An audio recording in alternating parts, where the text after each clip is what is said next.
Fala pessoal, beleza? Sejam muito bem-vindos a mais um vídeo do Na Navalha Cast. Hoje a gente trouxe um convidado diferente dos temas que a gente vem apresentando, que é a respeito de barbearia, mas tudo é correlacionado. Hoje a gente vai falar sobre saúde mental. E por que saúde mental? Porque hoje eu vejo que, tipo assim, quando o excesso de trabalho, o excesso de carga horária que o barbeiro faz, acaba estressando, causando um estresse, às vezes causa depressão. Muitos barbeiros que eu conheci largou a profissão porque trabalhava demais e às vezes não conseguia controlar tipo assim, a forma de trabalhar, e isso causava estresse, ansiedade, depressão, e aí o cara pega e abandona a barbearia por pouca coisa. Só que a gente sabe que hoje tem profissional que hoje trabalha na área da saúde, principalmente da saúde mental, como o nosso amigo aqui, o Paulo. Ele é psicanalista e ele vai explicar para vocês como que funciona a psicanálise, como que vocês podem hoje ter um tratamento adequado, como que você pode fazer uns exercícios na sua casa para você ter uma saúde mental muito melhor e, é lógico, melhorar no seu ambiente de trabalho, para você, na hora que você for atender um paciente ou então um cliente na sua cadeira, aí você conseguir conversar com ele de igual para igual, né?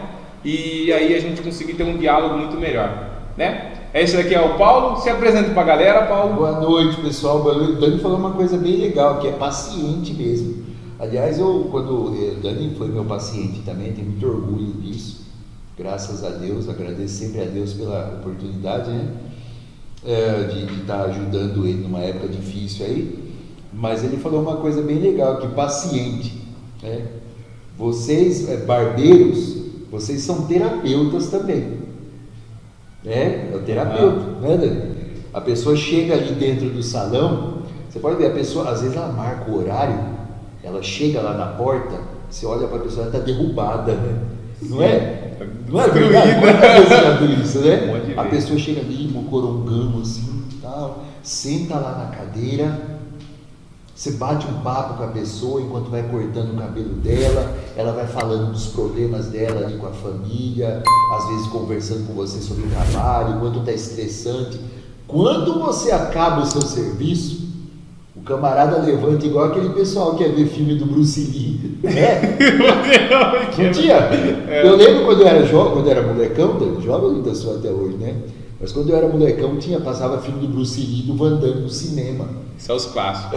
Você chegava lá no cinema, né? Você ficava esperando até abrir lá as portas. Como a gente tinha uma amizade com o pessoal do cinema, a gente entrava e ficava esperando lá dentro, né? E dali a pouco entrava aqueles camaradas, rapaz, que o bicho era mais forte do que um palito de sorvete. O bicho era forçudo, rapaz. Olha, mas tinha uns braços que pareciam um palito de dente. Entrava meio assim, né? Quando o camarada saía de dentro do cinema, ele saía com o peito estufadão, assim. Quando ele entrava, para entrar dentro de casa, ele tinha que virar de lado, né? Porque senão não entrava, a casa tava, né? Então a pessoa que ela vai fazer uma profissão igual a de vocês, é realmente uma profissão que nada mais é do que um terapeuta mesmo. Vocês são terapeutas, né? Eu admiro muito isso aí. Então, gente, o Dani pediu para me apresentar. Eu sou o Paulo, sou psicanalista, trabalho aqui na cidade de Jaú, né? Para quem estiver vendo esse vídeo de fora daqui, porque com certeza já está alcançando outros rincões, que nem dizem os caipiras, né? O pessoal mais erudito aí, né? Outros rincões, e eu tenho certeza que bastante pessoa já vai estar assistindo, se não hoje, logo vai estar vendo esse vídeo em outros lugares. A gente se encontra aqui em Jaú, na travessa Júlio Esperança, né? Perto do centro de Jaú, já há quase 2 anos nesse lugar, mas de terapia mesmo assim, fora os 2 anos e meio de curso, mais 200 horas de terapia, e tudo já vai para 6 anos, graças a Deus, né? Que eu estou trabalhando aí, ajudando pessoas a vencer os seus piores pesadelos. É bastante experiência. Você sabe por que eu quis trazer você aqui para o podcast? Porque, assim, eu mesmo já me tratei e eu sei muito bem do seu profissionalismo, e eu sei a importância que tem hoje um profissional no nível que você tá, cara. Tipo, eu sei muito bem, agora há pouco nós tava conversando, ele falou assim que o psicanalista ele nunca sabe, ele sempre está em um processo de aprendizado. Sim, é um sujeito de suposto saber. Um suposto saber. Então, eu vejo... O pessoal da técnica tá meio engrambulado ali, né? Sim. Então eu falei assim, cara, eu tenho que levar esse tipo de conteúdo, porque hoje o que a gente vê na internet só? Principalmente para mim que sou barbeiro, muitos barbeiros que passam aqui, a gente só vê material, conteúdo que é da área da barbearia. A gente vê corte de cabelo, a gente vê platinado, principalmente agora que é fim de ano, toda hora que eu olho na internet é platinado, é cabelo branco para todo lado. Eu também andei vendo uns platinados aí ultimamente. É só o cabelinho branco, olha lá. Eu tô quase indo lá desgramar o meu cabelo assim também, viu? Vai mandar um platinado na barba dele. Platinado na barba, no cabelo. E aí, o que acontece? Eu tenho que levar esse tipo de conteúdo pra galera, porque eu acho que o que causa diferencial, principalmente na carreira de uma pessoa, é da onde ele tira os conteúdos, o tipo, as informações que ele consome, os tipos de conteúdo, os livros que ele lê, sim, as pessoas que ele anda. Então esses tipos de conteúdos é o que vai mudar o cara lá, é o que vai mudar a mentalidade do cara. Sim, então para a gente fazer um podcast diferente, para a gente passar uma informação diferente, de qualidade para a galera que está daquele lado lá, a gente tem que trazer também uns convidados de qualidade.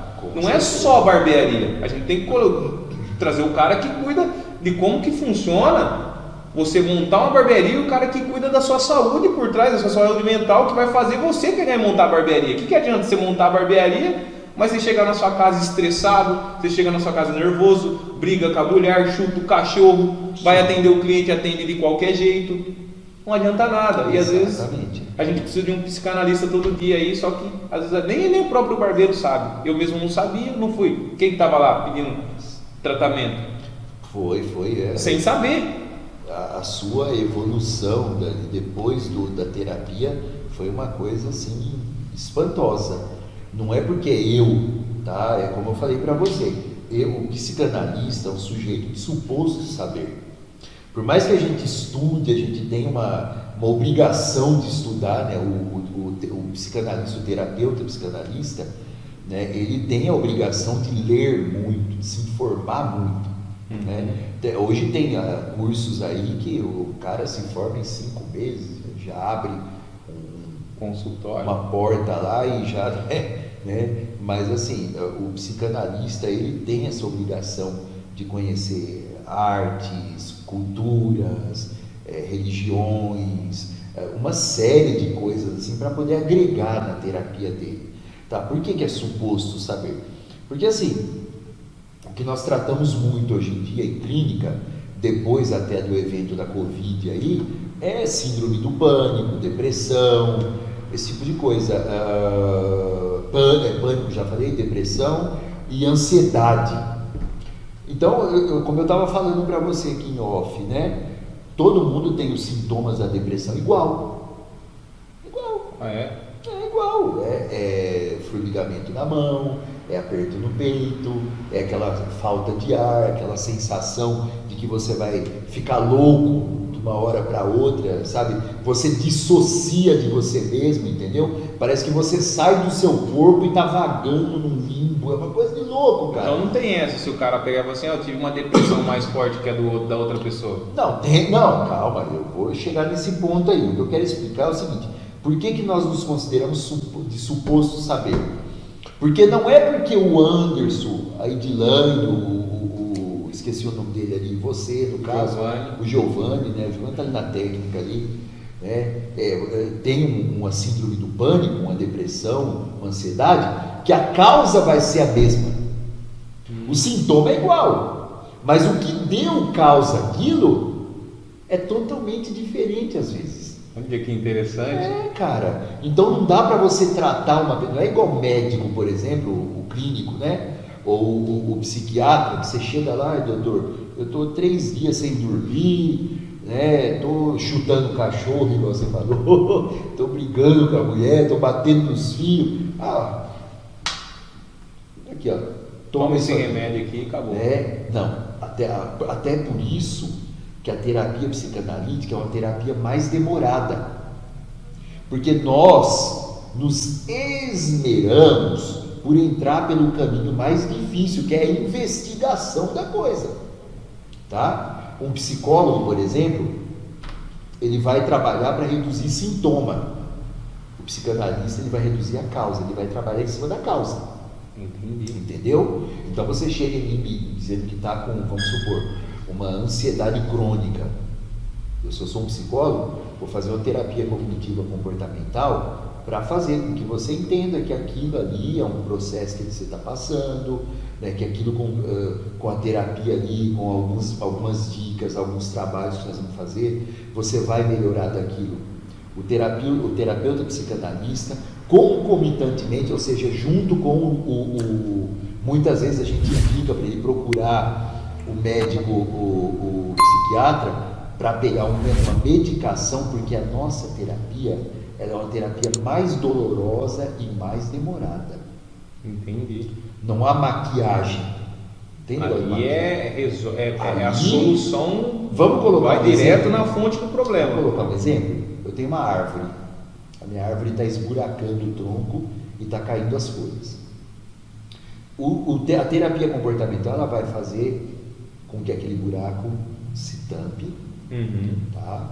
Ela vai passar alguma coisa ali na árvore, ela vai pegar as folhas que estão embotadas ali, estão amareladas, caindo, ela vai arrumar aquilo, tal, vai colocar uma forma ali para que não caia mais, ótimo, e beleza. A pessoa vai se ver bem, vai se sentir bem, alguns vai ficar bom. O terapeuta, o psicanalista, ele vai esburacar mais.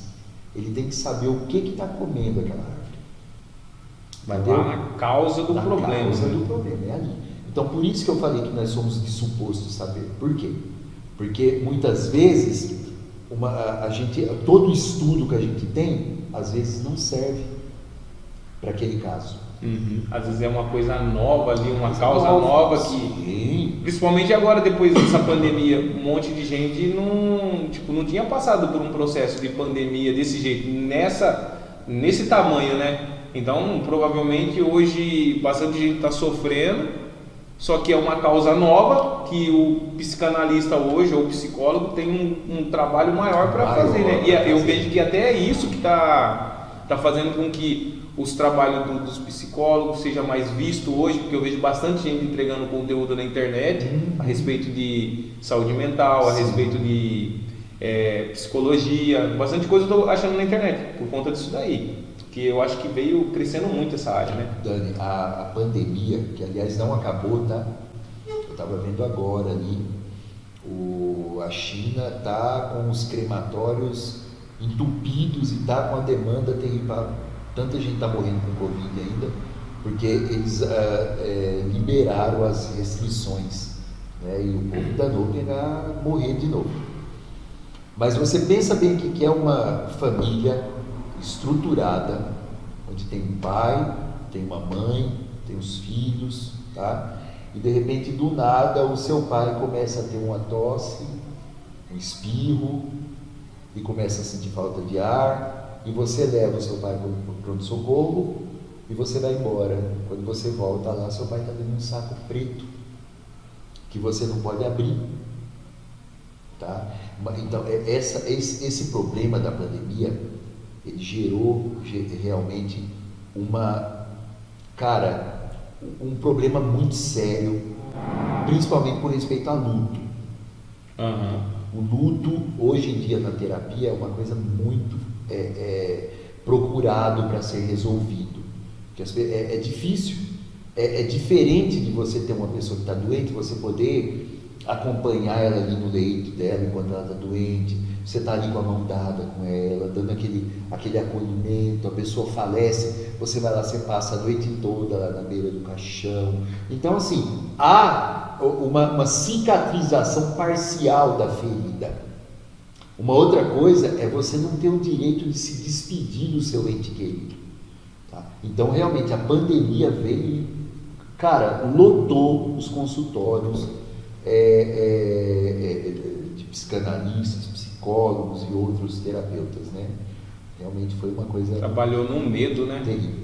Mas em si, Paulo, assim, para a gente resumir pra galera entender de uma forma bem simples. É lógico que tudo que você falou, todo mundo já conseguiu entender que você é um cara que você analisa o comportamento ali, analisa o problema e dá uma solução. A psicanálise, para o cara entender, porque a psicanálise hoje eu vejo que tem bastante gente que não sabe o que é psicanálise. Muita. Tem diferença da psicanálise, do psicanalista e do psicólogo. Tem. O que é a psicanálise em si, assim, para o cara resumir, que ele fala assim, ó, a psicanálise é isso daqui, ó, entendi, isso aqui é psicanálise, isso daqui é o psicólogo que faz, certo. Só para a gente não criar uma confusão, sabe? Vamos lá, primeiramente o psicólogo, ele entra numa faculdade, ele vai estudar 5 anos, tá? E quando ele sai de lá, ele vai fazer uma prova lá, tudo, e aliás, ele vai fazendo provas no curso dele ali, quando ele sai, ele já está habilitado para trabalhar como terapeuta, como psicólogo.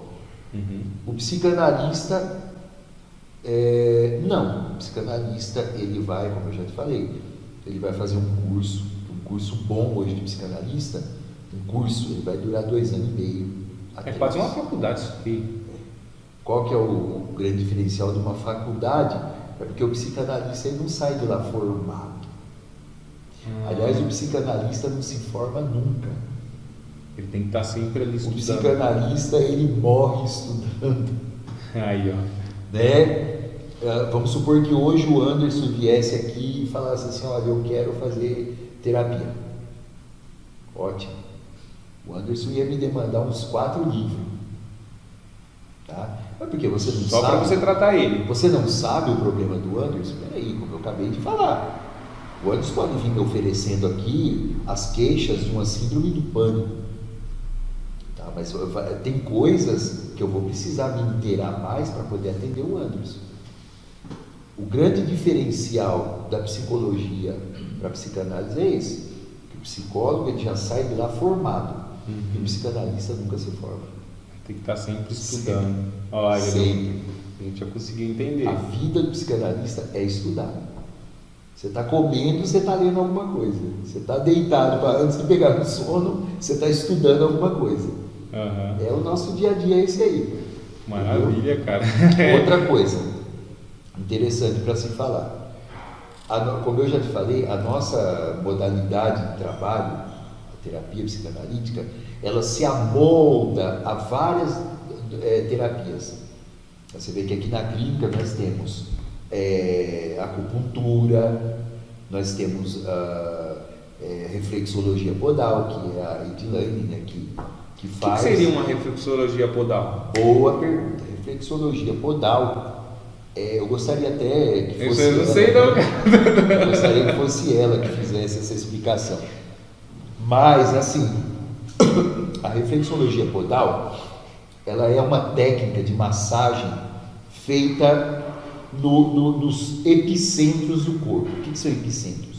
São pés, mãos, rosto, pescoço, tá? Então, uma reflexologia podal, ela também pode ser uma reflexologia manual, tá? Então, você está querendo me dizer que uma pessoa que às vezes sofre uma ansiedade, às vezes ela tem um certo desconforto, às vezes ela passa um estresse no seu dia a dia, através desses pontos, você consegue criar um tratamento para ela? Consegue, lógico, juntamente. Ela é uma terapia, a reflexologia é uma terapia que ela atua junto com a psicanálise. Entendi. Então a psicanálise ela vem, ela avalia o problema e aí tudo isso daí que você foi falando Sim. são Tá, sim. Então, aí no caso, por exemplo, a psicanálise, como ela é uma terapia mais demorada... Pera aí, pessoal, eu preciso entender aqui, preciso não quebrar a linha de raciocínio aqui, é que quando eu tô aqui eu esqueço que tá o negócio aqui, então eu tô aprendendo, realmente. Veja bem, a gente pergunta para o paciente, né? A gente explica para ele, fala, olha, a sua terapia ela vai durar tantos meses ou anos. Você quer fazer que isso seja um pouco mais rápido? Quero, ótimo. Então eu tenho aqui terapia de floral, que é um medicamento natural, que eu faço a fórmula, dou para a pessoa, ela vai na farmácia de manipulação e faz, né? Eu sou fitoterapeuta também, eu trabalho com plantas medicinais, né? Também fiz esse curso aí, trabalho com isso também. Temos a acupuntura, que aliás não é a acupuntura de agulha no corpo, ela é feita num outro centro nervoso do corpo, que é a orelha. Então nós temos, voltando na reflexologia, a reflexologia ela vai fazer no pé, na mão, na orelha, no rosto e no pescoço. Olha. Tá? Então um bom reflexoterapeuta, ele tem que trabalhar com todos esses meridianos, tá? Com todas essas partes do corpo aí, que são pontos que sobressaltam do corpo em si, né? Por exemplo, mão, pé, orelha, né? Até o pescoço, aqui atrás o rosto. O rosto também é um centro nervoso muito bom de se trabalhar com reflexologia, né? Então aí nós temos como eu já te falei, a reflexologia podal, que é a Edilane que faz. Nós temos a acupuntura de orelha, que é a acupuntura, aquelas agulhinhas lá. A auriculoterapia. Isso você põe agulhas na orelha da pessoa e você vai deixar essa pessoa aí, ó, que isso. Gente, essa daqui é a Edilane. Ela que faz ela é reflexologista. Oi, gente, tudo bom? Tá? Aliás, a Edilane é muito boa no que faz, viu? Graças a Deus, ela me ajuda bastante aqui na clínica. E trocando em miúdos, Dani, a pessoa ela pode optar por procurar um médico psiquiatra e tomar aquela gama de medicações que vai acalmar o problema dela até que a gente esburaque o tronco da árvore. Lembra que eu falei da árvore? Então a gente escava para ver onde está os cupinhos ali. Ou ela pode optar por uma terapia natural que a gente vai oferecer para ela aqui mesmo. Mas em suma o tratamento é psicanálise. Tá? Esses outros métodos são remédios que a gente dá para a pessoa para ela ir se acalmando até que a terapia faça o sucesso. Porque uma frase bem interessante para a gente colocar aqui: o sintoma não é a doença. Tá? O sintoma não é a doença. O sintoma não é a doença. O mapa não é o trajeto. Entendi. Você olha para o mapa aqui, você está aqui em Jaú, aqui está a Bahia. Não é porque você está vendo a Bahia aqui no mapa que você está lá. Você vai ter que pôr o pé na estrada verdadeira mesmo. Para você começar a trilhar para você até chegar lá. Entendeu? Então a psicanálise ela vai levar um tempo para te ajudar a entender por que você está com aquele transtorno. Eu tenho atendido aqui também disfunção sexual. Nossa. Disfunção sexual. Realmente aparece aí pessoas com disfunção sexual. E quando você quando você começa a tratar essa pessoa, Dani, você começa a ver que o problema dela é totalmente psicológico. Totalmente psicológico. Então o que eu faço? Quando a pessoa chega na clínica, que eu faço a anamnese da pessoa, que é a primeira consulta, eu já vou verificar o seguinte: como que está as vitaminas do corpo dessa pessoa? Será que está faltando alguma coisa? E uma outra coisa, o Paulo, quando eu vim fazer terapia com ele me receitou vitamina, ele me receitou tipo assim, alimentação, ele falou sobre alimentação.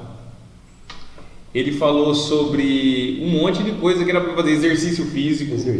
Porque eu lembro que na época, quando eu procurei, o que acontece? Eu estava num processo que era o seguinte: eu estava com a barbearia, no Orlando Medo, aí eu montei uma marmitaria, olha só, eu montei uma marmitaria, aí depois a gente foi lá, falou assim: vamos montar uma agência de marketing e propaganda, e eu queria fazer curso, sabe? Eu queria montar os cursos para vender e tal. Só que estava me sobrecarregando. E aí aquilo começou a me gerar uma ansiedade em excesso. E eu não sabia o que fazer. E eu não sabia nem o que era ansiedade. Só que eu trabalhava que nem um louco, trabalhava que nem um doido. Ia na barbearia, cortava, atendia os clientes, saía da barbearia, ia lá, pegava a motinha, ia entregar a marmita, depois saía da marmitaria, ia para a barbearia, depois saía da barbearia e descia para a agência para fazer os trabalhos que eram os trabalhos da agência aqui, que era criar curso, criar conteúdo e pensar em podcast, e pensar um monte de coisa e como que eu vou fazer isso. Aí isso aí foi me gerando um estresse, cara, fora do normal. E eu perdi o controle. Aí eu lembro que eu tinha já amizade com você, né? Lembra que eu tinha uma amizade, só que eu nunca fui atrás disso. Olha que interessante. Tratamento. Mas o terapeuta pode ter amizade com o paciente? Então, é uma das perguntas interessantes, né? Pode. Se ele for um terapeuta que tem uma cabeça voltada para outras terapias como eu, pode sim. Ele pode, né? Não tem nada demais. Aliás, tem uma linha da psicanálise que é o humanismo, né? O humanismo, ele tem o técnico aqui, a gente está reclamando da A garrafa. garrafa está atrapalhando. E o terapeuta ele pode ter, claro, que durante o tratamento não é muito bom que você sociabilize muito com a pessoa, né? Eu não vou na sua casa tomar chá 3 vezes por dia, comer lá com você, porque tem essa coisa mesmo, né? Agora, nada impede que uma pessoa seja amigo da outra e atenda ela, né? Isso aí é uma besteira, né? Até porque, como eu falei para você, aqui a gente usa a psicanálise, mas nós temos outras terapias ali pelo meio também, né? Como no seu caso, por exemplo, né? Uma coisa interessante que eu notava quando você estava buscando a terapia é que você estava buscando todo esse monte de ocupações, mas na verdade não era para você. Não era para você isso, né? E foi isso que a gente conseguiu mudar tudo, né? Hoje você faz as coisas por prazer. Naquela época não, você fazia porque tinha algo dentro de você que precisava provar. Hoje você não prova nada para ninguém. Nossa, foi top. Hoje você está vivendo o prazer de trabalhar com o que você trabalha, com as coisas que você faz. E as coisas, querendo ou não, vão fluindo, né? Sim, com certeza. Você consegue levar mais leve, porque é assim, Paulo, eu penso assim, o seguinte, eu lembro muito bem das terapias. É bom que eu já vou entrar nesse tema aqui, porque é um bom assunto para a gente pegar e discutir. Sim. Principalmente para o cara que está querendo montar um negócio e às vezes ele começa a olhar quem está com referência, quem está lá em cima.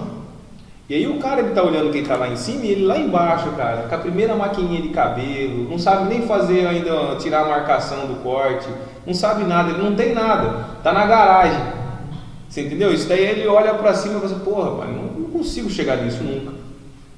E eu me sentia assim quando eu estava começando, porque às vezes eu olhava lá na internet, os caras, montando podcast, os caras lá dando workshop, os caras dando curso, os caras fazendo isso, os caras fazendo aquilo, eu me sentia assim. Agora você imagina um cara que está começando agora. Terrível. É terrível. Agora, quem que vai sair bem sucedido disso aí? Fala para mim. É sempre o cara que está produzindo. Certo, também.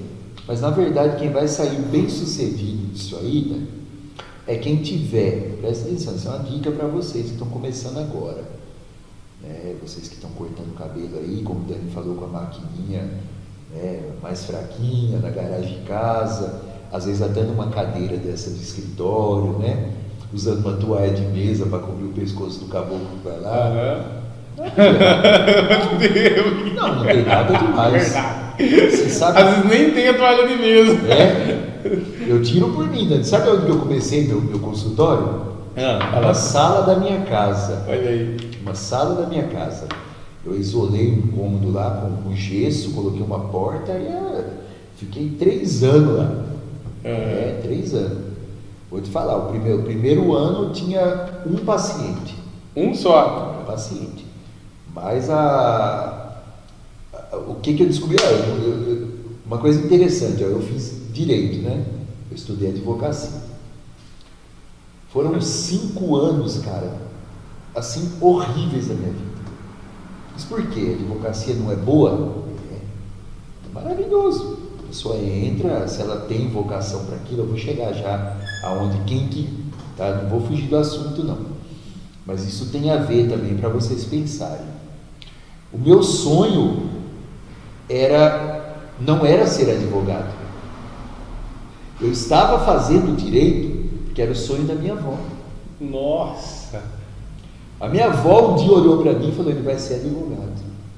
Eu tinha 9 anos de idade e eu cresci com aquilo. Minha avó era meu maior tesouro, até hoje sabe? Minha avó, infelizmente, já faz tempo que o Eterno recolheu ela lá, né? E ela tem ela em boa memória, mas a minha avó era a rainha da minha vida, né? Então ela falou um dia para mim assim: você vai ser advogado. Cresci com aquilo na cabeça. Quando eu consegui, fiz o vestibular, entrei e fui fazer advocacia. Cara, pensa o que é você fazer 2 anos de advocacia, tudo bem. No 3º ano você começar a ter depressão, síndrome do pânico, ansiedade. Você sabe o que é entrar dentro do prédio da sua faculdade e você começar a suar frio e ter tontura lá dentro? Não quer. Não, mas você vai, eu tenho que ir, eu estou aqui, eu preciso ser advogado, eu preciso, né? Beleza. Aí quando estava no 4º ano de direito, comecei a passar muito mal. E conheci a terapia de hipnose, que aliás também temos hipnose, que esqueci de citar que é a hora. Depois você explica para nós, mas como que funciona a hipnose, para a galera entender tudo isso aí. A hipnose, aliás, é o tratamento assim que mais encurta a terapia, viu? Se a terapia ia durar 10 anos, com a hipnose consegue fazer ela durar 1 ano. Mas é bom que você quebra alguns tabus que a galera fala a respeito da hipnose. Isso, exatamente. Separa um espacinho aí pra gente... Vamos sim. Comecei a fazer hipnose e, cara, sarei, graças a Deus, passou tudo aquela coisa e eu me apaixonei pela terapia. Aí comecei a fazer um curso. Primeiro cursinho, meu diplominha, tá lá, eu tenho uma paixão por aquele diplominha, quando você tava, eu mostrava pra você, né? Tá lá, tem um monte hoje, eu tenho só um monte agora. Você tem aquele montoeiro de diploma, mas tem um ali que ele é dentro de uma moldurinha dourada. Aquele é o meu tesouro, aquele é a minha primeira moedinha, né? E comecei, cara, ali trabalhando, mas aí, infelizmente, Dani, você tem que ter algo mais, né, para oferecer para as pessoas. E aí eu comecei então a fazer um curso de psicanálise junto com a faculdade de Direito. Começou? Tudo junto, pau quebrava. Nossa, aí começou a estudar mais, tem que estudar, né? O Direito estuda, o Direito é livro dessa grossura para você estudar o ano inteiro, vários livros, né, que você tem que ler também. E eu vou te confessar uma coisa, né? Eu não ia ganhar nem por fumo como advogado. Por quê? Porque não descia. Enquanto que hoje eu pego, eu consigo ler. Hoje eu consigo, tem até um fundinho musical para fazer, não.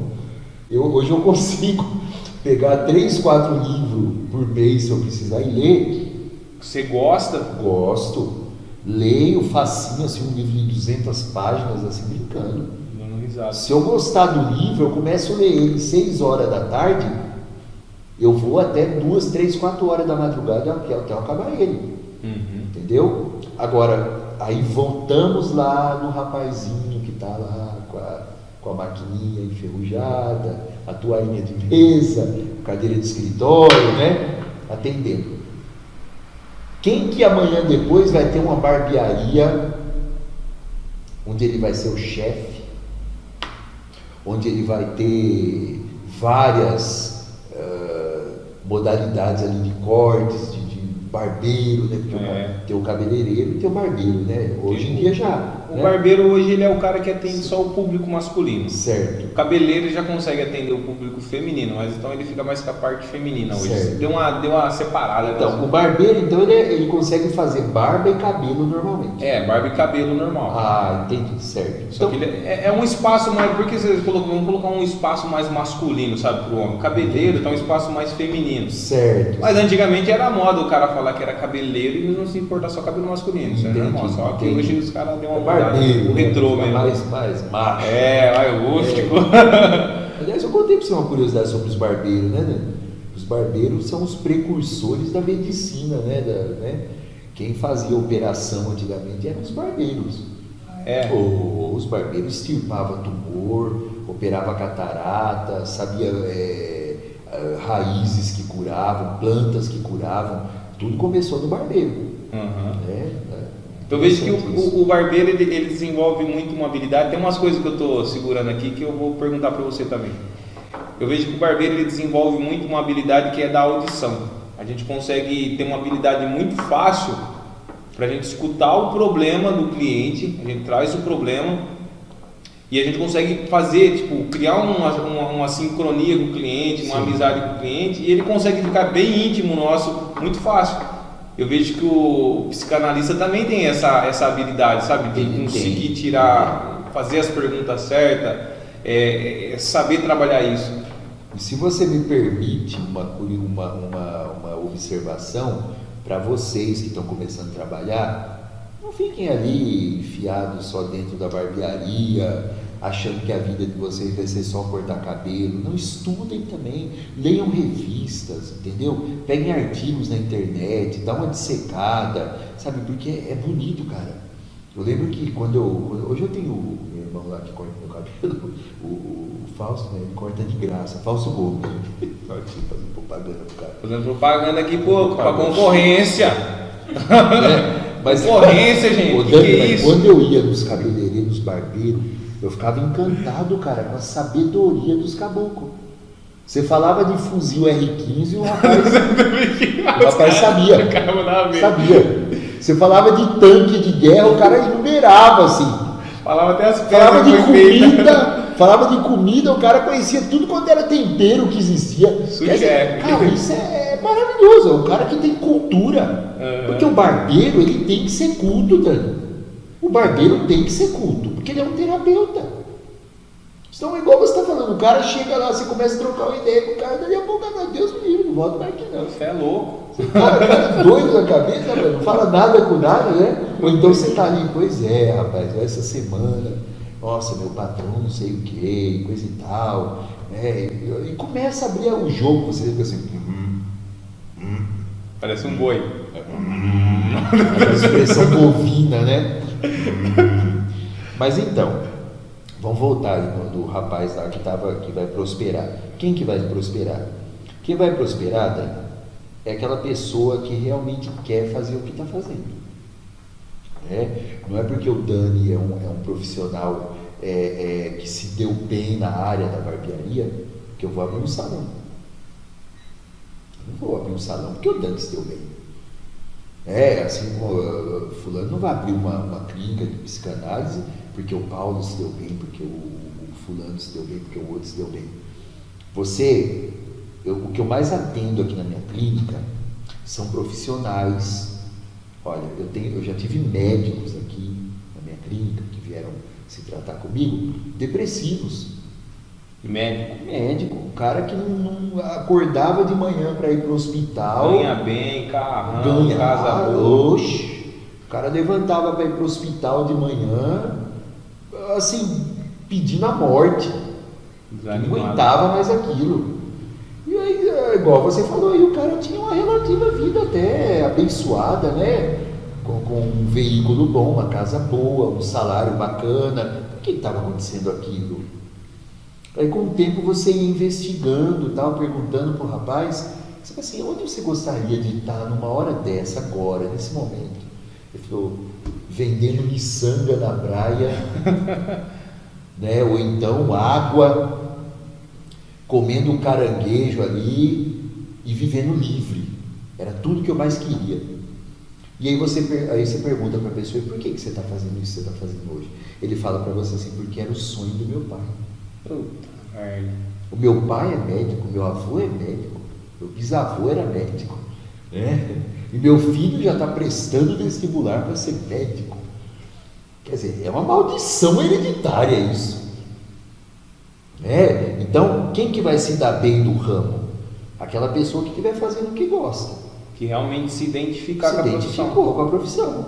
Eu já conheci barbeiro, Paulo, que tipo assim, se formou em faculdade, fez direito também já foi para outros cursos, e hoje ele conseguiu achar uma área que ele se deu bem mesmo, foi dentro da barbearia. A hora que ele empreendeu na barbearia, ele entendeu aquele mundo, Porque aquilo ali parece um estilo de vida, a barbearia, cara. Um estilo de vida, parece um estilo de vida. Mas tudo é um estilo de vida.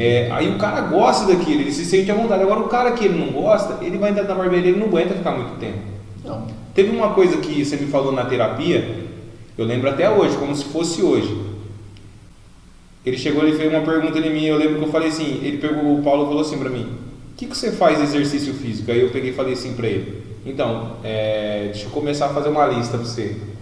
Eu vou na academia, eu faço natação, às vezes eu faço uma corrida, danço hip hop e tal, fui falando. E aí ele perguntou assim pra mim, por que você faz natação? Aí, lembra que eu respondi? Eu falei assim, por que você faz natação? Ah, porque eu gosto. Aí, olha como que é o processo.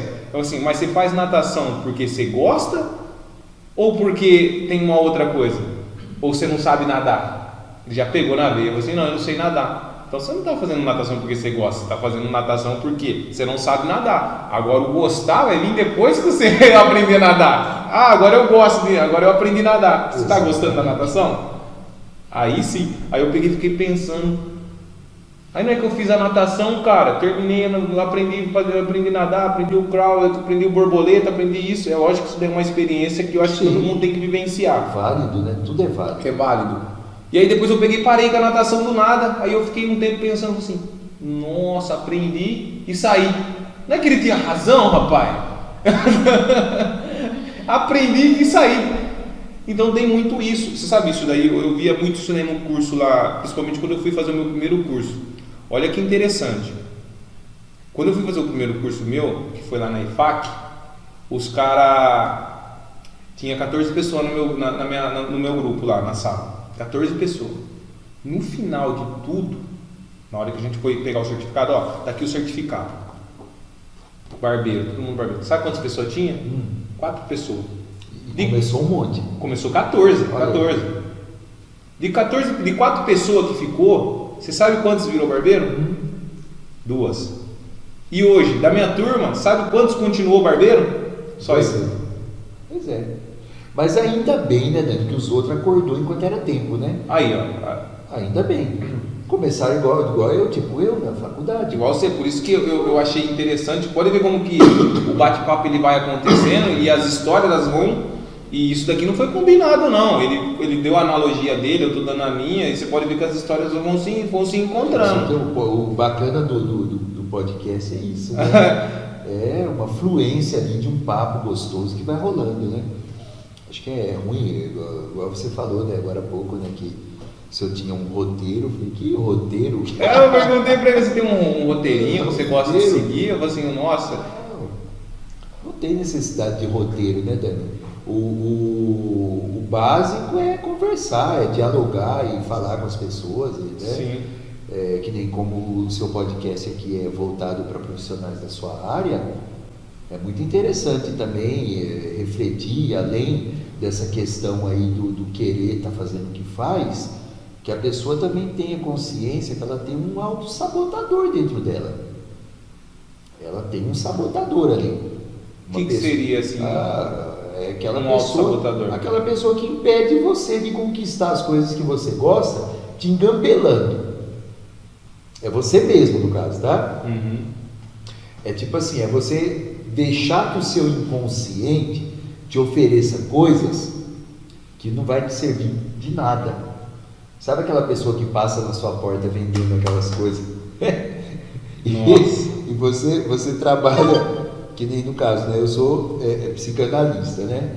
Aí passa lá um mascate, lá, uma pessoa vendendo as coisas na rua e fala para mim assim, olha, eu estou vendendo aqui uma navalha egípcia. Ah, é? Poxa, uma navalha egípcia? Ah, mas eu não uso não. Você não usa? Não.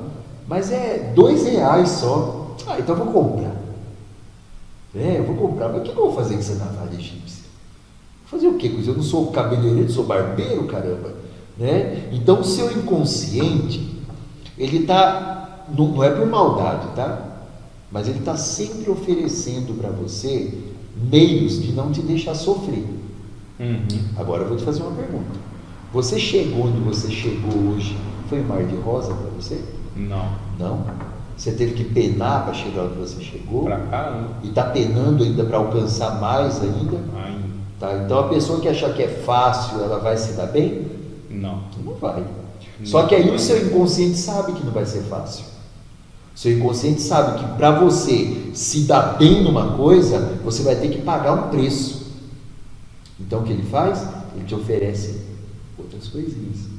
Tem até uma história interessante, que uma mulher, ela vivia pedindo, né, um carro, né, nas orações dela, ela falava, né, eu preciso de um carro, mas eu quero o carro tal, eu quero um Mercedes. A mulher não tinha condições nenhuma de ter um Mercedes, mas ela, toda vez que ela pedia um Mercedes, né? E aí um belo dia lá, alguém chegou nela e falou assim, olha, dona fulana, vai ser difícil a senhora conseguir um Mercedes. A senhora vai ter que lutar muito, vai ter que trabalhar demais para ter esse Mercedes. Vou fazer um negócio com a senhora. Eu tenho um ninho ali, ó. Eu vendo com a senhora. Aqui é a Mercedes, né? Por R$4.000. A senhora deixa essa história de Mercedes para lá, porque você vai sofrer muito para ter isso aí. Ela comprou um ninho. E o pior de tudo, ela ficou feliz. Rapaz do céu, eu não queria um Você tá Mercedes, não. entendendo? Como que é o nosso inconsciente? Ele trabalha assim com a gente também. Não é fácil, é difícil. Chegar num ponto, atrair clientes, manter uma clínica aberta, manter uma barbearia aberta, é difícil demais. Demanda muito estudo. Não é só abrir a porta de manhã, colocar 3, 4, 5, 10 caboclos lá dentro, cortar o cabelo. Não, você tem que saber administrar o seu negócio. Tem que abrir mão de outras Hoje eu coisas. estava falando com a Edilane, eu falei, a gente precisa focar mais nessa questão de administração da nossa clínica. Porque senão a gente não vai conseguir chegar muito longe. Porque realmente, Dani, é muito complicado para gerir um negócio. Ó, não pode concluir. Então o que acontece? A vida, ela vai oferecendo coisas para tirar a gente do caminho nosso. Aí você me fala assim, mas e se eu sair do caminho, como é que eu faço? Tem um jeito de voltar. Nunca é tarde. Não, claro que não. Volte. Aliás, tem uma frase do Antônio de Saint-Exupéry, que é o cara que escreveu O Pequeno Príncipe, que diz que quem anda em linha reta não vai muito longe. Né? Se você der umas cortadas de coisa, você anda muito mais, mas você vai mais longe. Você vai chegar. Você consegue chegar mais longe, né? Aí tem dois lados. Se você não quiser andar muito, você tem que andar em linha reta, né? Uhum. Agora, se você não tiver pressa e quiser aprender mais coisa, você tem que andar fazendo curvas. Não, filho. Se você pegar um rumo só, assim, eu vou pegar aqui, ó, eu vou direto aqui. Você vai pegar o conhecimento que você começou lá atrás e vai terminar lá na frente. Agora, você quer ter mais coisa? Olha que interessante isso. Você quer ter mais bagagem? Você tem que fazer curvas. Você tem que ir buscando conhecimento. Buscando e caçando. Agregando conhecimento. Então, quem anda em linha reta nunca chega muito longe. Tá? Então, é esse conselho aí para as pessoas. Outra coisa que eu já falei outro dia, que é a respeito de profissões em si, é a questão também do querer dos pais da pessoa, tá? Então, ou melhor, minto, é aquilo que os pais colocam em cima do filho. O nosso inconsciente, ele é burro. Peraí, tipo assim, ó, só pra gente dar um parênteses aí. Tem como você explicar, tipo, pra galera o que é inconsciente, só pra gente conseguir entender sobre o que a gente tá falando? Tipo assim, olha, o que é o inconsciente? Mas aí você volta nessa história que você ia falar aí, e aí só pra galera assim, agora eu entendi. Só pra gente dar consciência pro pessoal o que é inconsciente, e depois você já desce a lenha falando isso daí, porque como é novo, né, esse tipo de material, você fala fade, degradê, aí a galera sabe tudo, mas inconsciente... A mente do ser humano... Só dá aquela introduçãozinha só pra gente entender, você desce a lenha. A mente do ser humano é igual um computador, ela tem o hardware e o software. O que é o hardware? São as peças que compõem o sistema do computador ali dentro. Uhum. E o que é o software? São os programas que você implanta nele. Entendi. O hardware você consegue segurar. Sim. O software não. O software você não pega na mão, ele está implantado na máquina. Tá? A mente humana é a mesma coisa.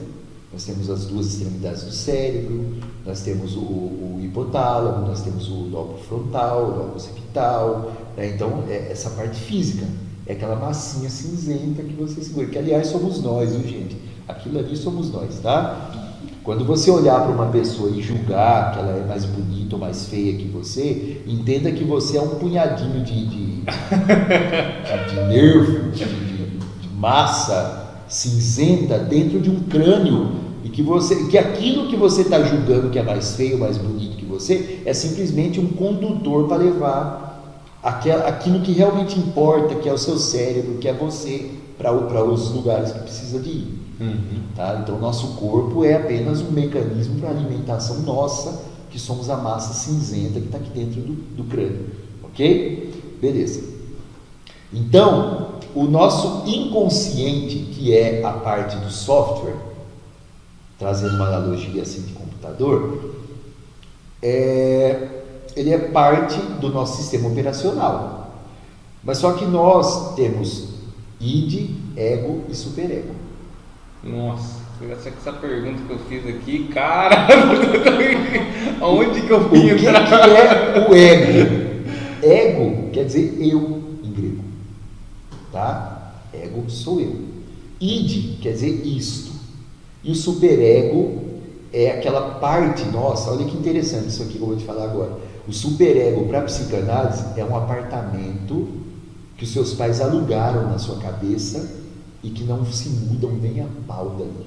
Você joga água quente nas desgraças e eles estão lá dentro da sua cabeça. São aquelas informações. Aquelas famosas informações que fizeram você penar mais do que deveria na vida. Deixa eu dar um exemplo, ver se eu estou certo. Vai lá. Ah, esse comportamento seu aí é igual do seu pai. Se nariz seu lembra a sua mãe.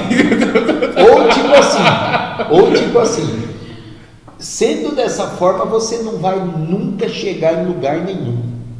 Nossa. Dani, você não sabe o peso que tem para uma criança quando uma mãe ou um pai olha para ele e fala: isso vai ser burro pro resto da vida.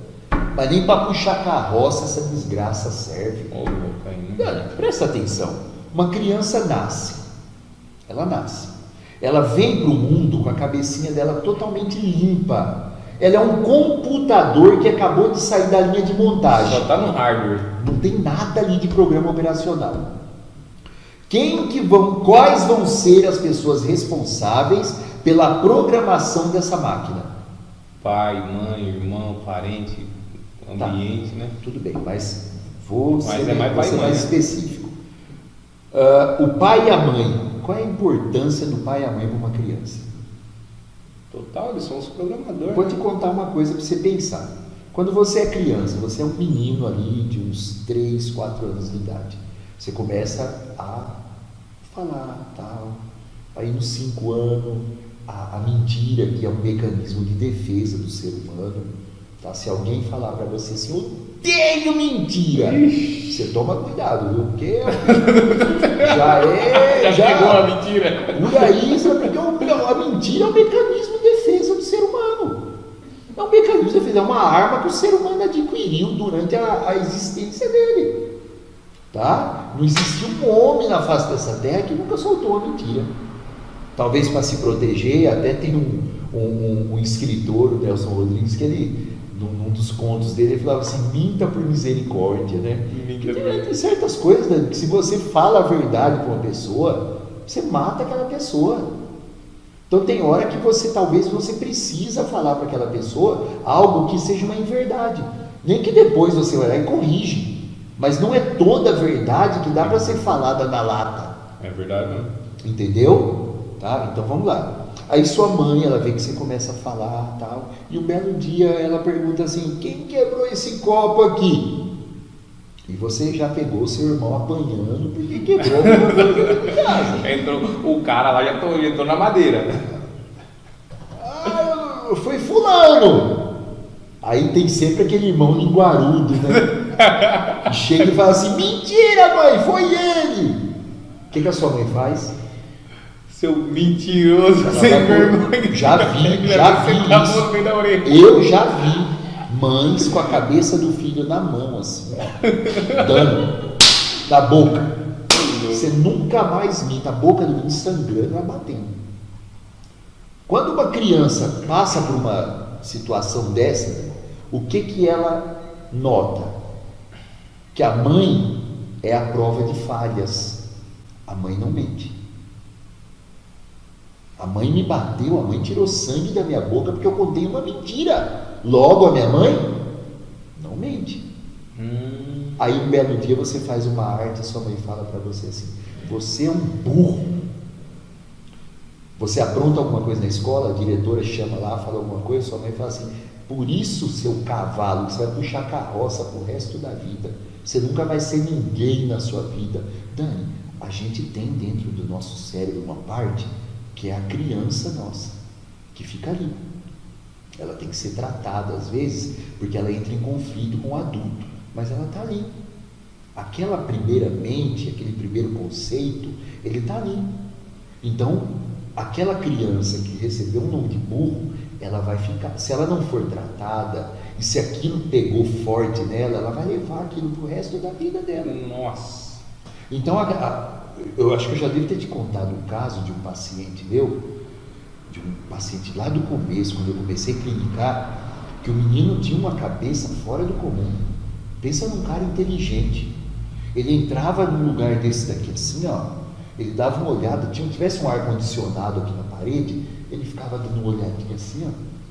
Ele ia, eu vou embora, tá? Tchau, tchau. Ele passava para a rua, ele entrava numa fábrica de calçado, pegava uma lata de cola, 2, 3 latas de cola, chegava em casa, abria aquela lata, tirava aquela cola, lavava, comprava ali uns mecanismos ali, um ventilador, um controle remoto de televisão, desmontava. Cara, 2 dias depois o cara estava lá com um protótipo ali. Rapaz, um ar-condicionado montadinho, gelando, que era coisa de louco. Eu falei: quanto você pagou disso? Ele falava: 5 mil reais. Eu falei: vendo por quinhentão por você isso aqui. Fazia. E ganhava dinheiro. E tipo assim, não era só ar-condicionado. Se ele chegasse num lugar, ele visse alguma coisa, ele falasse: rapaz, você dá dinheiro. Ele ia lá e fazia e começava a ganhar dinheiro. O cara visionário, ele olha as coisas, ele consegue fazer dinheiro em cima. Mas o que aconteceu na vida do meu paciente? Ele chegou numa fase da vida dele que ele conheceu tóxico, drogas. Droga. Os pais, ao invés de tratá-lo, de dar um tratamento para ele adequado, os pais começaram a xingar ele de bandido, vagabundo, safado, você nunca vai ser nada na vida, a gente deu tudo para você, você joga tudo que é nosso fora. Aí o cara vai O cara piorando. ficou assim, ele ficou desse jeito. Ele mesmo construía um império, em questão assim, de meses, ele mesmo destruía tudo aquilo. Mas assim, Isso é autossabotagem. Cara, Entendeu? Isso é o dano que a palavra de uma pessoa que tem autoridade sobre você pode lançar sobre a sua vida. Ah, mas é só os pais? Não, né? Se você mora com o irmão mais velho seu, porque seus pais morreram, e o seu irmão é uma figura de autoridade, ele exerce autoridade na sua vida, e ele fala alguma coisa desse tipo para você, e você não está preparado para entender que aquilo, como eu estava falando, nossa mente é burra. A mente humana é burra. Por que a hipnose funciona? Vamos entrar agora nisso. Por que a hipnose funciona? Por quê? Porque você desliga a parte que julga as coisas, que é o lobo frontal, e deixa ligado só o occipital. O lobo frontal, eu vou te explicar.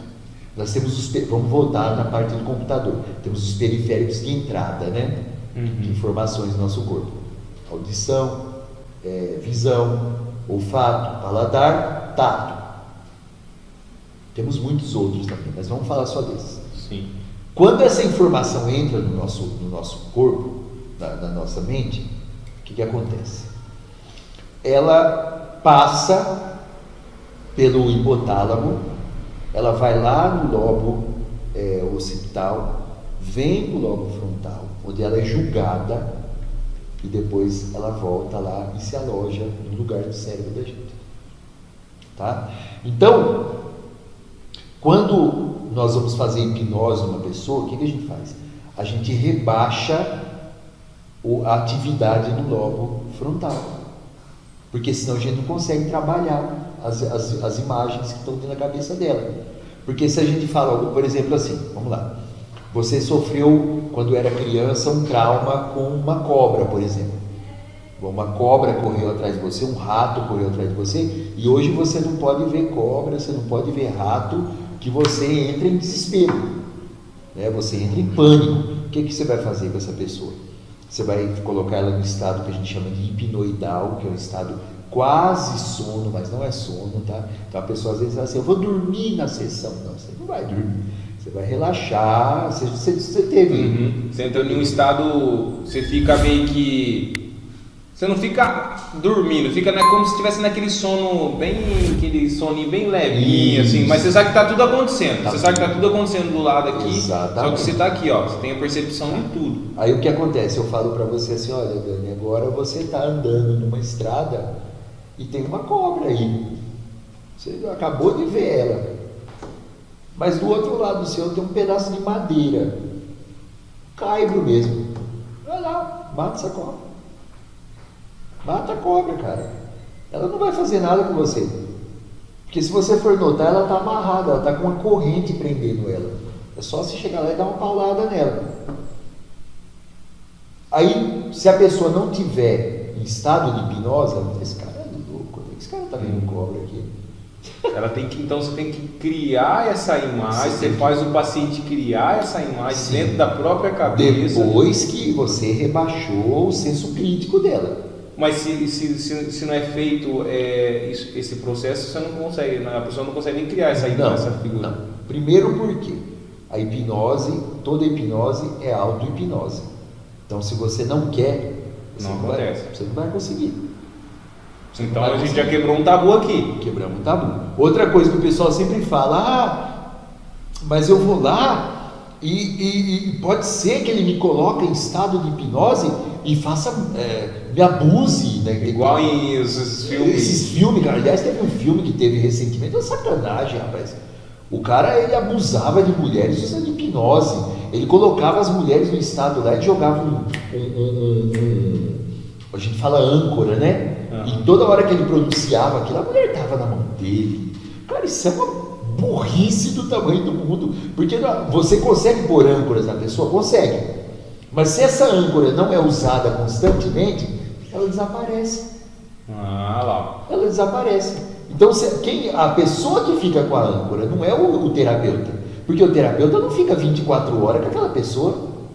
Então, você dá uma âncora para a pessoa, algo que ela vai usar para estimular aquela coisa, aquele tratamento que você fez nela, mas ela vai levar aquilo para casa.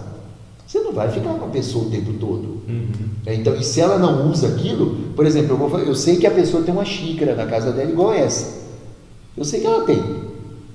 Mas a pessoa, ela tem uma dificuldade muito grande de tomar água, por exemplo. Então você fala, olha, toda hora que você olhar para aquela xícara branca que você tem em casa, você vai ter vontade de beber água. Olha aí.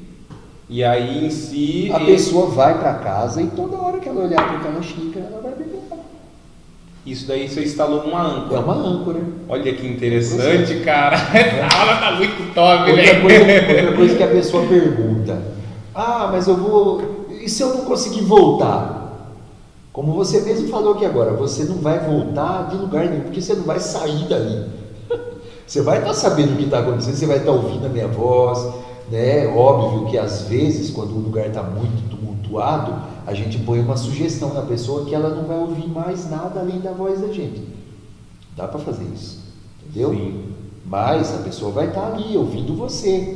Se a pessoa tiver a necessidade de abrir o olho na hora que ela estiver ali no estado ali, o terapeuta ou alguém estiver pondo a mão nela onde não devia ou tentando abusar, ela vai conseguir abrir o olho, ela vai meter um tapão no meio da orelha dele. Tá de sacanagem, cara. Você está entendendo, cara? Então não tem esse problema aí. A hipnose é um tratamento totalmente seguro. Aí você fala assim, ô Paulo, mas e aquele pessoal que vai naqueles shows lá de rua para fazer hipnose lá, e a pessoa come uma maçã, come uma cebola achando que é uma maçã? Primeira coisa, ela quis. Ela aceitou ver naquela cebola uma maçã. Ela aceitou, senão ela não ia comer. A pessoa entra na hipnose, ela deseja aquilo. Ela quer que aquilo aconteça. Ela quer aquilo. É igual a pessoa que ela vem procurar o tratamento comigo aqui. Ela vem consciente que ela está vindo aqui porque ela está com um problema de saúde e que ela vai ter que confiar em mim e se permitir ser curada, porque senão ela vai jogar dinheiro fora. Então a primeira coisa que a pessoa tem que querer quando ela vem procurar um tratamento desse é ser hipnotizado. Você quer ser hipnotizado? Eu quero. Você quer melhorar? Você quer melhorar? Quero. Então beleza, então eu vou conseguir tratar você. Caso contrário, vou procurar uma outra forma de tratar você. Nossa, ó, interessante isso daí que você falou da âncora, né? Eu gosto de ir pegando o conhecimento, a informação e já transformando em coisa para me aplicar. O cara, às vezes eu vejo que assim, ó, eu tive muito medo, eu tinha muito medo de conversar de frente com a câmera. Cara, muito medo mesmo. Eu tinha medo de fazer isso daqui, ó. Às vezes eu ia lá, tirava uma foto, porém eu não conseguia gravar um vídeo falando de um próprio trabalho que eu estava fazendo. Cara, eu fico vivendo aquilo lá 24 horas por dia, que é cabelo. E aí eu pegava o celular e ia falar assim, fala pessoal, beleza? Viu, eu tô com uns horários disponíveis aqui, tô fazendo um platinado aqui, tô fazendo um degradê no meu cliente aqui, dá uma olhada como tá ficando, eu passei 1 a 1, eu passei 1 a 2 e tal, fiz isso. Cara, eu não tinha coragem de fazer isso. Mas do que você tinha medo? Você tinha medo do julgamento das pessoas. Do julgamento das pessoas. Será que eles vão achar bonito?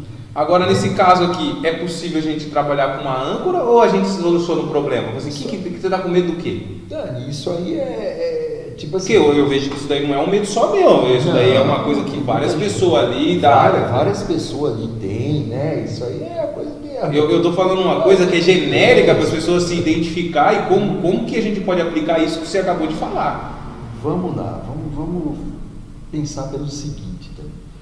Você acha que todas as pessoas sabem mais do que você? Todas as pessoas? Uhum. Não. Tá. Então, você estava com medo de fazer um vídeo falando sobre o seu trabalho e as pessoas te julgarem por você estar falando algo que talvez fosse fazer... Como assim, meu Deus? Deixa eu entender, deixa eu ver se eu consigo explicar direito isso aqui para você. Você tinha medo que as pessoas julgassem que o que você estava falando era uma besteira. Isso. Bom, beleza. Mas aí volta a perguntar. Você é a pessoa que menos sabe na face da Terra? Não, acho que não. O conhecimento que você tem hoje, claro que para algumas pessoas é pouco. Mas você já pensou para quantas pessoas o seu conhecimento é um doutorado? Então são essas pessoas que você tem que alcançar. São para essas pessoas que você tem que fazer seus vídeos. Não para aqueles que acham que sabem demais. Esses daí que procurem outra pessoa que satisfaça o conhecimento, o que ele quer saber, entendeu? Agora, você vai trabalhar para aquelas pessoas que têm um conhecimento um pouco menor que o seu. Sim. Essas pessoas, através do seu conhecimento, elas vão agregar conhecimento. É aquela velha história, tem um provérbio árabe que diz assim que ninguém é pobre demais que não possa doar nada a alguém e ninguém é rico demais que não possa receber uma doação.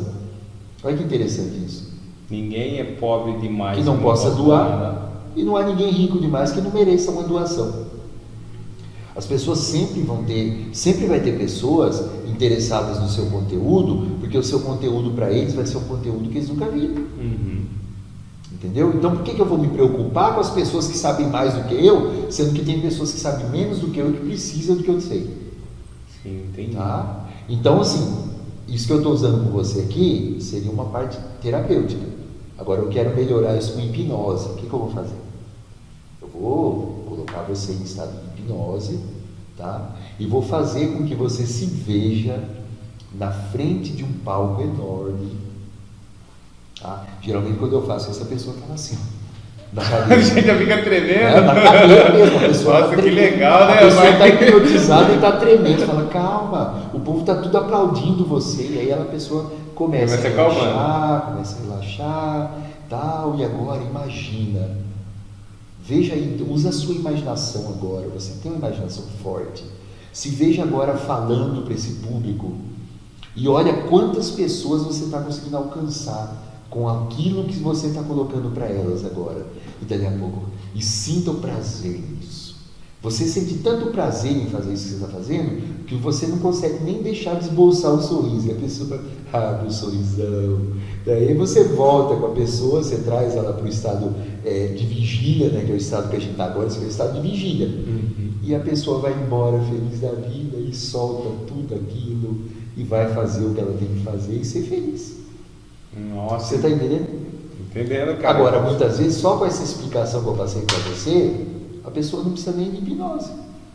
Entendi, ela já consegue ter consciência de tudo, né? Paulo, mas toda vez que eu for aí na sua clínica, eu vou ter que ser hipnotizado? Não.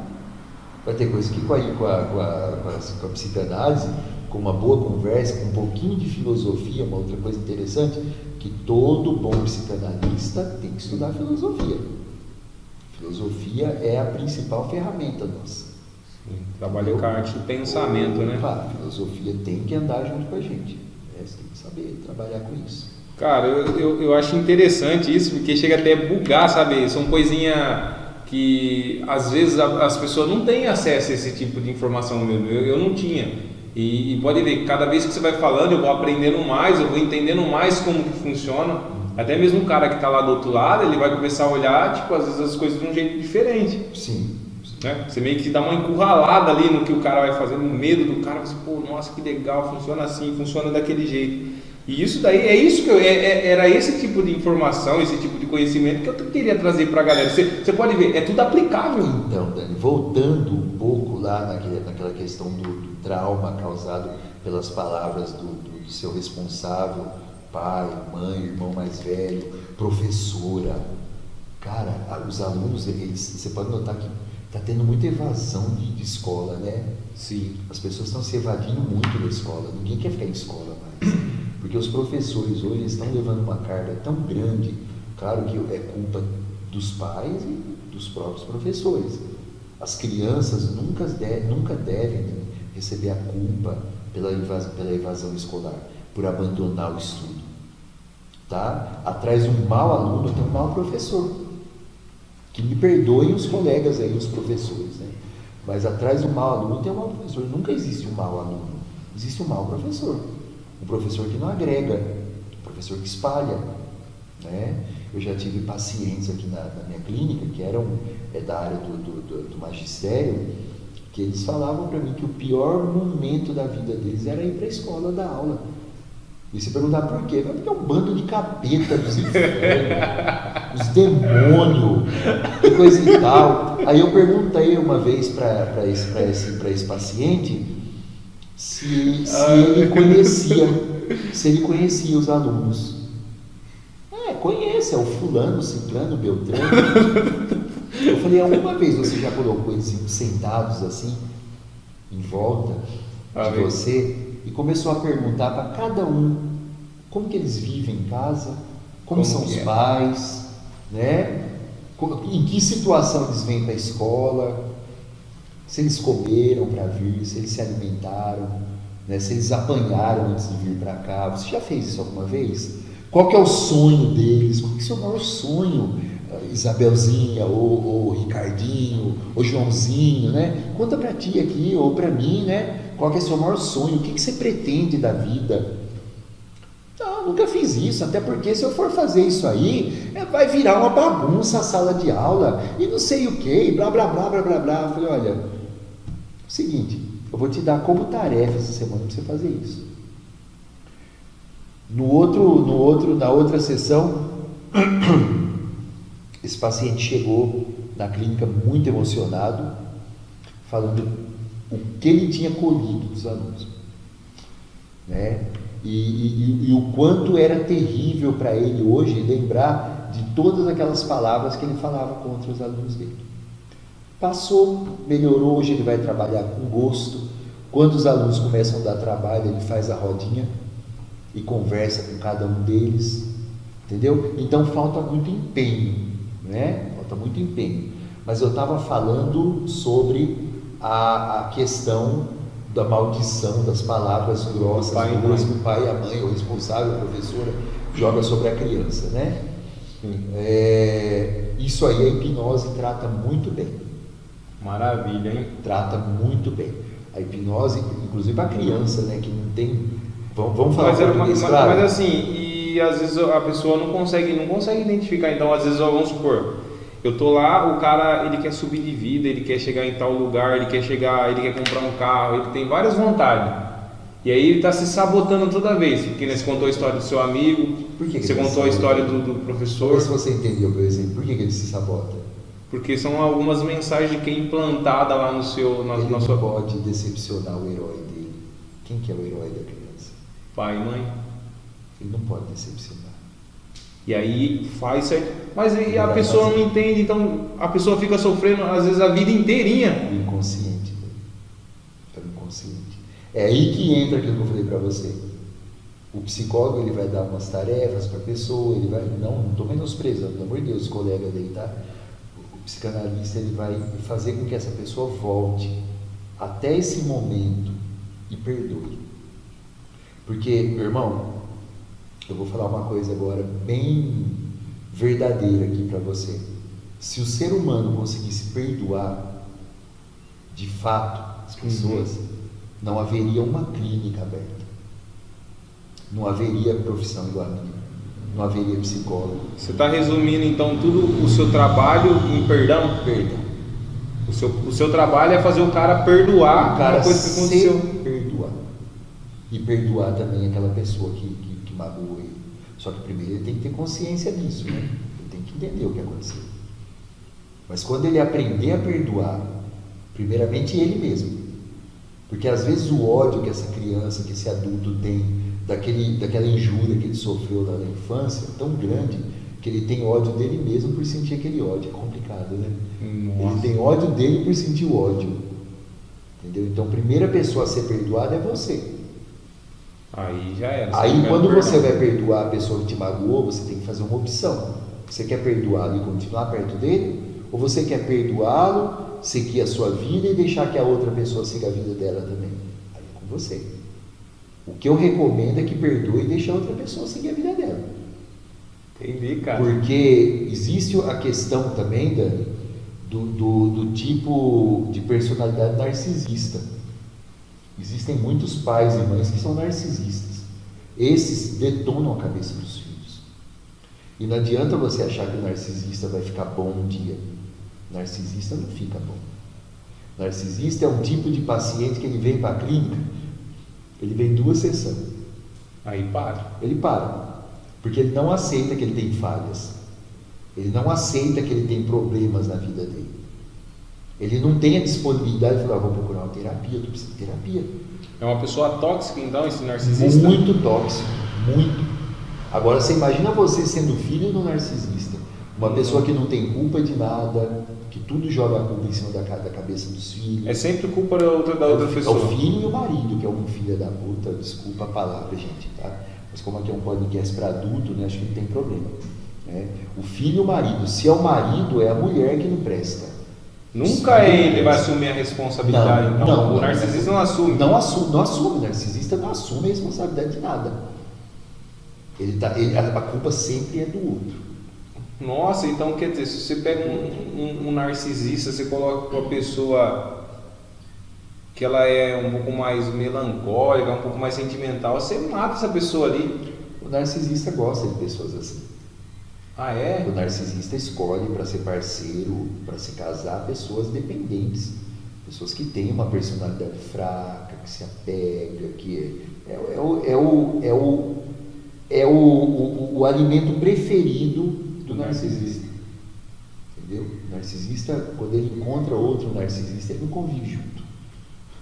Nossa, senão dá uma treta do caramba. Dá, pá. Ai, que interessante. Como que eu faço para saber se uma pessoa é narcisista? Bom, existem 2 coisas aí, vamos lá. Tem pessoas com traços de personalidade narcisista, que todos nós temos, tá? Todo mundo tem então... Todo mundo tem um pouquinho de traço narcisista. E tem um narcisista patológico. É desse que eu estou falando. Tá? Então todo mundo, uma hora ou outra na vida, vai ter aquela coisa da autopaixão. Isso é normal. Quais traços assim, uma pessoa de personalidade que a pessoa pode carregar? Narcisista tem outros? Tem o narcisista, tem o esquizoide, tem o oral, tem o psicopata, né? né? Que não é o psicopata lá do filme, né, do Hotel Bates, lá do Bates Hotel, né? Então Musiquinha lá, o né? psicopata lá que os caras matou. Com a faca lá. Não é. É uma pessoa. Todo mundo tem um pouquinho de psicopata, todo mundo carrega esses traços de personalidade que emplacam ali, que fazem a gente ser humano, tá? Agora, há vezes que esses traços de personalidade, eles acabam ultrapassando os outros e ficando muito exacerbados. Aí é complicado. Aí é onde que você entra para ter que tratar. Eu trato se não for narcisista, se o traço superior ali não for o narcisista. Nossa, então se é o traço problema, predominante for o narcisista, primeiro que eu poderia tratar, acho que sim, mas a pessoa não quer, porque ela não é doente. Não tem nada, é os outros. É os outros. Não tem problema nenhum, eu sou uma pessoa maravilhosa. Quanto tempo nós tá aí já? 1h24. Olha aí. Olha que beleza. Passou rápido, né? Passou rápido.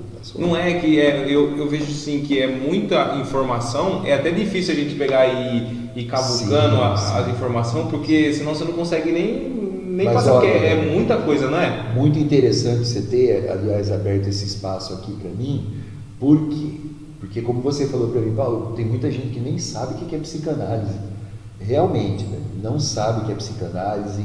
A psicanálise é uma ferramenta maravilhosa para tratar depressão, síndrome do pânico, ansiedade, TOC, que é o transtorno compulsivo obsessivo, né? Até a gente estava vendo um filme esses dias, chama TOC, eu indico para vocês, viu? Que fala sobre isso.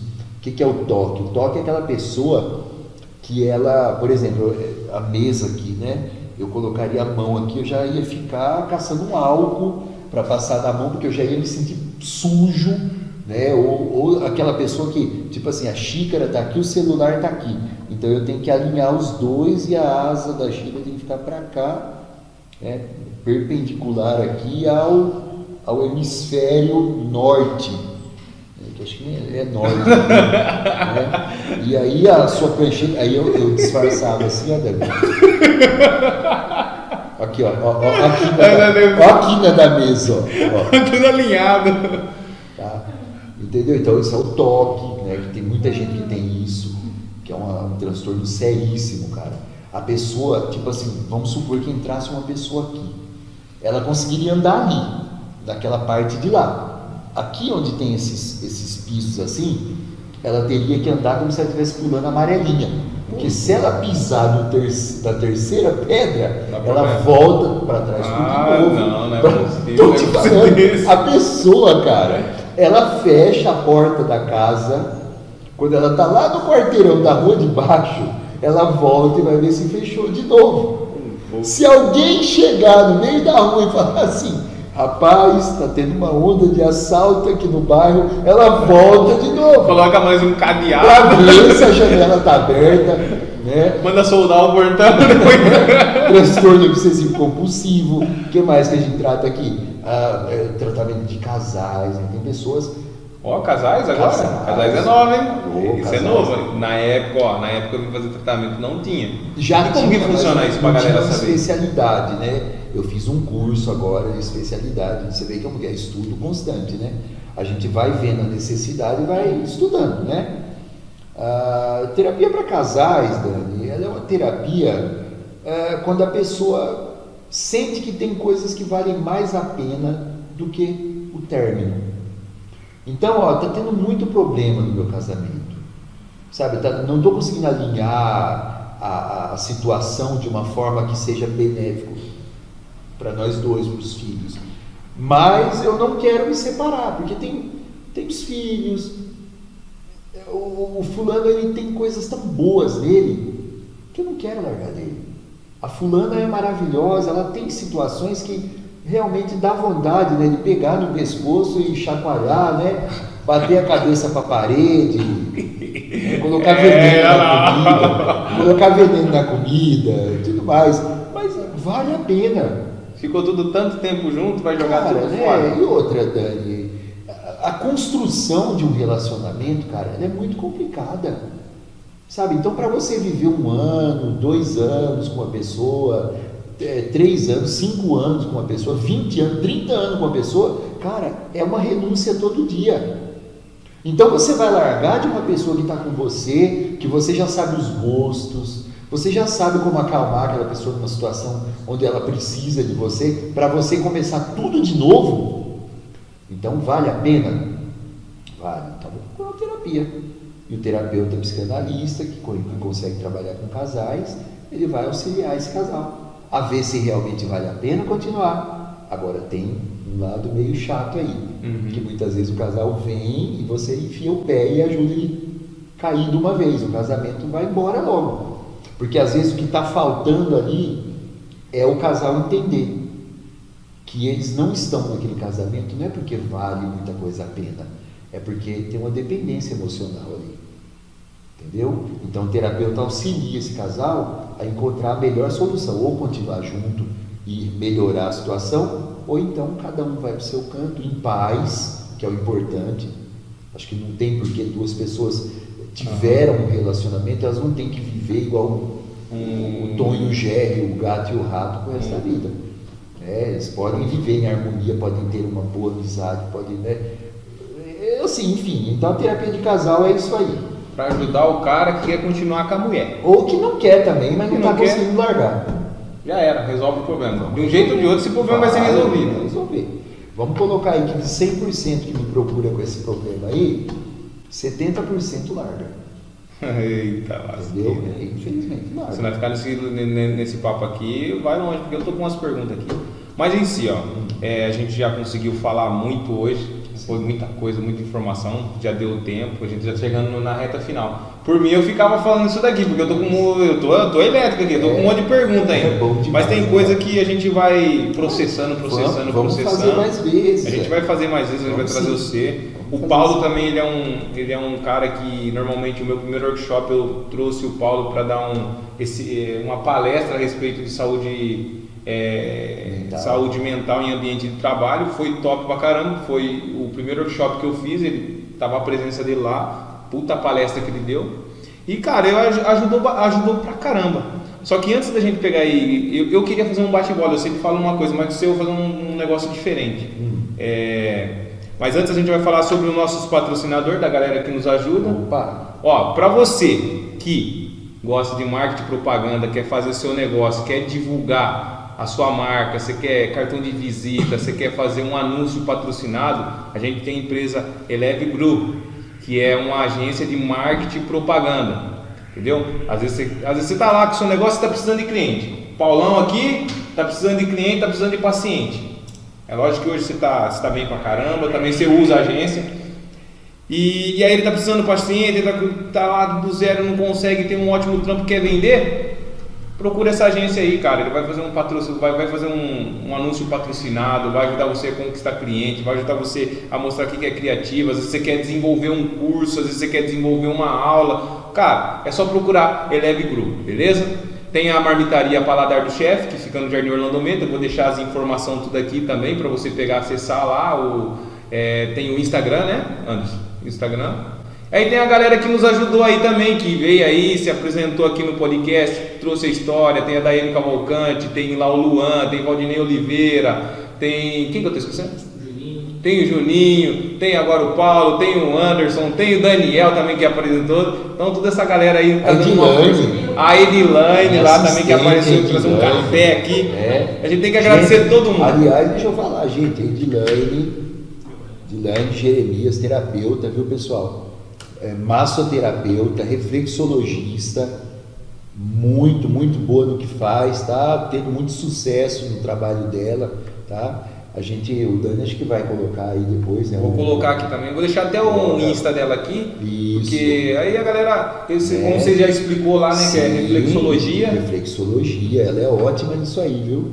Aí... Já tá encaminhando para tomar também aqui na clínica a sexologia também, ela vai tomar conta dessa parte também. E como que a galera te acha lá no Insta, Paulo? Eu tô @Paulo, vou soletrar, tá? Paulo RACHEM 1998. Paulo Rachem, né? É hebraico. Mas pode colocar Rachem pode colocar Paulo Rachem com C-H-E-M no fim, tá? 1998, arroba Paulo Rachem 1998. Aí galera, ó, não deixa de dar like, não deixa de se inscrever. Fala o da Edilane também. A Edilane vai colocar aqui, ó, como que é o seu? Edilane Jeremias. Olha lá, Arroba Edilane Jeremias, com G. Isso, Jeremias. Então, ó, não deixa de dar like no vídeo aí. Ô Paulo, antes da gente finalizar aqui, o que eu queria falar para você? Que mensagem que você deixa aí para quem passou um 2022 ruim, para quem passou um 2022 bom, para quem vai viver um 2023 ótimo, como que começar? Qual é a mensagem que você deixa aí? Mensagem de terapeuta? Mensagem de terapeuta. Mensagem de terapeuta é o seguinte, gente.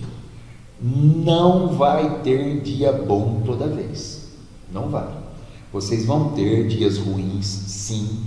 Esse ano teve dias ruins, mas teve dias muito bons também. Tá? O ano que vem vai ser assim também. A questão é como a gente lida com esses dias ruins e como a gente agradece pelos dias bons. Uma coisa muito interessante é que ninguém agradece pelas coisas boas que acontecem, né?